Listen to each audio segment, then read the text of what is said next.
of Rhea? Okay, first of all, Kevin, I'm prepared for anything. I mean, I stay ready so I don't have to get ready.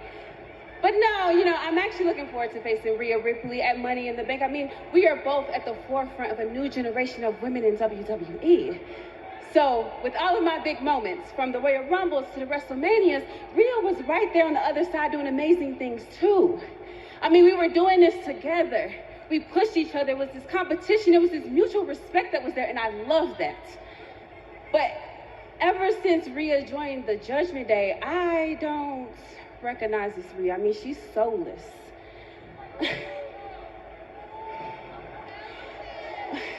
She's soulless. And, I think that her joining the Judgment Day is all about intimidating people. But let me tell you something, I am not the one. I mean, Rhea can go back there and intimidate everybody else if she wants to, but when it comes to this, I am not the one. I am not scared of Rhea. So at Money in the Bank, I'm going to show Rhea that I don't just talk the talk when I call myself the strongest, the fastest, the roughest, the toughest, the quickest, the greatest, the best, but I also walk the walk. So at Money in the Bank, I'm going to walk out still. Yo, Bianca! Women's champion. Bianca! Oi, Bianca, over here! You're old talk. The Judgment Day, we speak through our actions. We do what we want, when we want.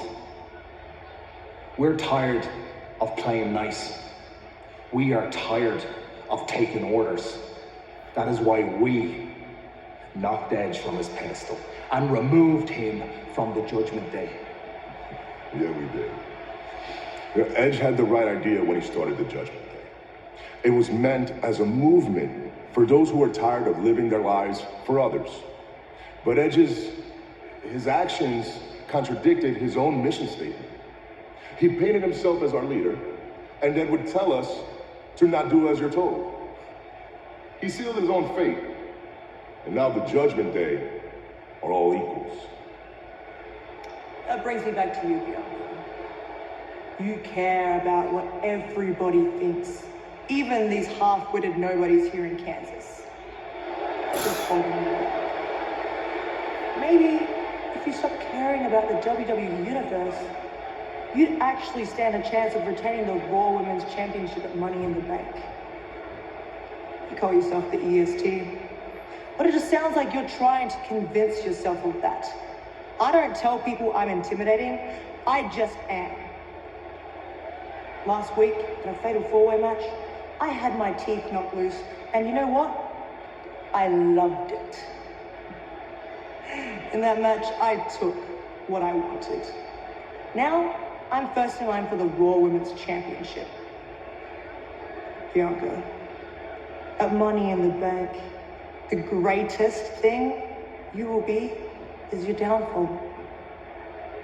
When I eradicate you from existence, and walk the walk of a two-time Raw Women's Champion. Rhea Ripley may be unlike any challenge the EST has ever dealt with before. All right. At first, I thought why wasn't Judgment Day on TV? First of all, but now they're on TV, but they're in the backstage segment, so they need to be in the ring next week. And they honestly need to capitalize off this group, man. Off of this heel turn, they need to capitalize, man. If they fail this group, man, I'm going to be legit pissed. And I heard new reports that Edge wasn't on board with the creative plan last week. So that's why they decided to kick him out, because they wanted the group to be supernatural. Nobody wants that supernatural shit nowadays, man. I mean, don't we already have that in AEW? With House of Black? If I'm not mistaken. Yeah, we do. We don't want that with Judgment Day, man. Finn Balor as the leader, man. He needs to be that dick from NXT, man. I want to see this Finn Balor. The Finn Balor that turned heel on Johnny Gargano and Tommaso Ciampa.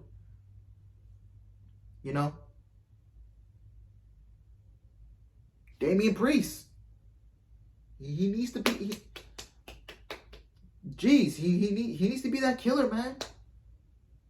He needs to give me that Punishment Martinez spot from Ring of Honor. I see some of that work in Ring of Honor. Utilize it. Rhea Ripley. You know, I'm glad she's a heel. But she needs to be the one taking the title from Bianca Belair at Money in the Bank. I honestly thought they should have saved it for SummerSlam, but what was I about to say? You know, Rhea needs to win this match because you put yourself into a corner with this match. Now, the only way Rhea can lose this match is if we get a screwy finish. Now, here's the pitch I'm giving you guys. What if Beth Phoenix, the wife of Edge, Adam Copeland, what if Beth Phoenix shows up at Money in the Bank and costs Rhea Ripley, screws her out of winning the Raw Women's Championship, and Bianca retains by a screwy finish? And then we get Beth Phoenix versus Rhea Ripley at SummerSlam, and then Rhea Ripley can beat Beth Phoenix, and then Ripley can go on to Clash at the Castle and take the Raw Women's Championship from Bianca Belair in the UK. How would that sound? That's actually one of my pitches that I had. The other one is you put yourself into a corner. You need to give Rhea Ripley the belt. Simple as that. The only way Rhea can lose this match, honestly, at Money in the Bank, is if Beth Phoenix shows up and screws Rhea Ripley out of winning the match. And then Beth Phoenix can carry the storyline for the next couple weeks of television. And maybe at SummerSlam we can get Beth Phoenix versus Rhea Ripley. And then we can do Edge versus Finn Balor. And then I was watching Solid Monster. For those who don't know, Solid Monster, he runs one of these podcasts in the IWC. Great channel, by the way. Great channel. I listened to Solid Monster, and you know, he pitched an idea saying, you know, what if John Cena and Edge teamed up for one night? They teamed up for one match together against Finn Balor and Damian Priest. Honestly, I would love that. I would love that idea. You know, Finn Balor can get his payback from last year when John Cena stole his opportunity to challenge Roman Reigns for the Universal Championship at SummerSlam last year. So what if we get John Cena and then Edge teaming up together for one match only, against Finn Balor and Damian Priest? How would that feel? I'm actually down for one of those ideas, man. I'm actually down for a tag team match because, you know, I want to see more than one match from John Cena this year alone. If John Cena comes and faces Austin Theory needs to be John Cena. You know, I know a lot of y'all saying, oh, you know, John Cena winning the United States Championship and doing another United States Open Challenge. Honestly, with the schedule that John Cena has, do you think John Cena will be on TV consistently every week for 2, 3, 4 months straight defending the United States Championship on Monday Night Raw? Now, don't get me wrong, the United States Championship Open Challenge was fun back in 2015, but it's now 2022.